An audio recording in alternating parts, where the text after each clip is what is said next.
ନାଇଁ ନାଇଁ ଆମକୁ ହେଇନି ଆମେ ଛୋଟା ପିମ୍ପୁଡ଼ି ଭଳିଆ ଲୋକ ସିଏ ହାତୀ ଭଳିଆ ଲୋକ ନବୀନ ପଟ୍ଟନାୟକ ସେ ଖାଲି ହାତୀକି ନିମନ୍ତ୍ରଣ କରିବେ ନା ସେ କ'ଣ ପିମ୍ପୁଡ଼ି କରିବେ କଂଗ୍ରେସକୁ ଯାଇଥିଲେ କହିଲେ ନିମନ୍ତ୍ରଣ କରି ଆସିବେ ଯାଇଥିବେ ସବୁ ଦଳକୁ କିରେ ଏଇଟା କ'ଣ କାହା ଫାଦର୍ସ ପ୍ରପର୍ଟି ପୈତୃକ ସମ୍ପତ୍ତି ଏଇଟା ପବ୍ଲିକ ସରକାର ଜନସାଧାରଣଙ୍କ ସରକାର ହବ ମୋହନ ମାଝୀ ଶପଥ ନେବେ ଆଜି ଆପଣ ଯିବେ ନା ନାଇଁ ଆମେ ଯିବୁ କାମ ପାଇଁ ଯେତେବେଳେ ଆଦିବାସୀମାନଙ୍କର ପଟା ପାଇଁ ଯିବୁ ସହର ଉଠେଇକି ସବର କରିବା ପାଇଁ ଯିବୁ ଅନ୍ୟାନ୍ୟ ପ୍ରୋବ୍ଲେମ୍ ସବୁ ନେଇକି ଯିବୁ ଗଙ୍ଗୁଆ ପ୍ରୋବ୍ଲେମ୍ ନେଇକି ଯିବୁ ମଶାରେ ମରିଯାଉଛୁ ଆମେ ଜଟଣୀ ଭୁବନେଶ୍ୱରବାସୀ କାମ ନେଇକି ଯିବୁ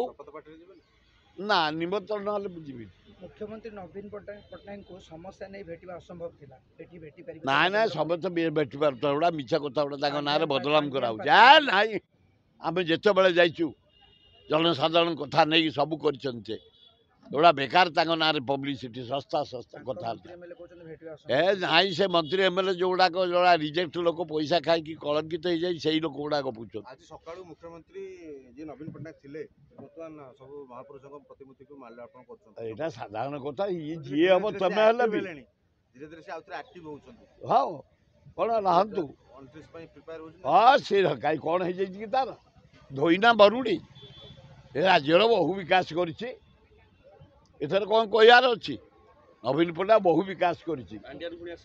ମୁଁ କହିପାରିବିନି पुणी को नवीन पट्टनायक मुख्यमंत्री हेबे କିଏ କହିବ ଭଗବାନ କହିବା ଇଏ ମୋହନ ମାଝୀ ହବ ବୋଲି ତୁମେ ଆଶା କରିଥିଲ ସେ କେମିତି ହେଲେ ସବୁ ଭାଗ୍ୟ କପାଳରେ ଯଦି ଥିବ ମୁଖ୍ୟମନ୍ତ୍ରୀ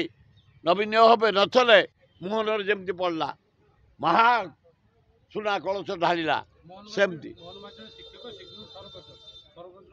ଆରେ ବାବୁ ଭଲ ଲୋକଟି ସେ 3 ଥର ମୋ ହାତରେ ଏମଏଲଏ ସାରା ଭାରତ ବୁଲିଛୁ ଆମେ ବହୁ କାର୍ଯ୍ୟ କରିଛୁ ଏକାଠି ଆସ ମିଳିଲେ ପାର୍ଟିସିପେଟ୍ ସେ ମୁଁ ଭଲ ଭାବେ କରୁ ଭଲ ଲୋକ ଯାହା ହଉ ଭଲ ମୁଖ୍ୟମନ୍ତ୍ରୀ ହେବ କିନ୍ତୁ ଏ ଆଦିବାସୀ ହରିଜନ ଗରିବ ଲୋକଙ୍କ କଥା ବୁଝିବା ନିହାତି ଆବଶ୍ୟକ ଆଉ ଦ୍ୱିତୀୟ ହେ ମୋହନ ବାବୁ ତମେ ଆଜି ଶପଥ ନେବ ମୋଦି 4 ଦିନ ହେଲାଣି ଶପଥ ନେଲା डाली रेट बढ़ला तेल रेट बढ़ला घी रेट बढ़ला चाउल रेट बढ़ला अटा रेट बढ़ला चूड़ा रेट बढ़ला परिवा रेट बढ़ला मोहन बाबू तुरंत तो फास्ट कैबिनेट पकईबे गोटे रिव्यू करेंगे दरदाम उपरे मु भी देखा भी कहि तुरंत आग दरदाम उपरे रिव्यू कर कहीं दरदाम बढ़ुची गैस कमाओ डीजेल कमाओ पेट्रोल कमाओ ताहले आमे खुशी हबू।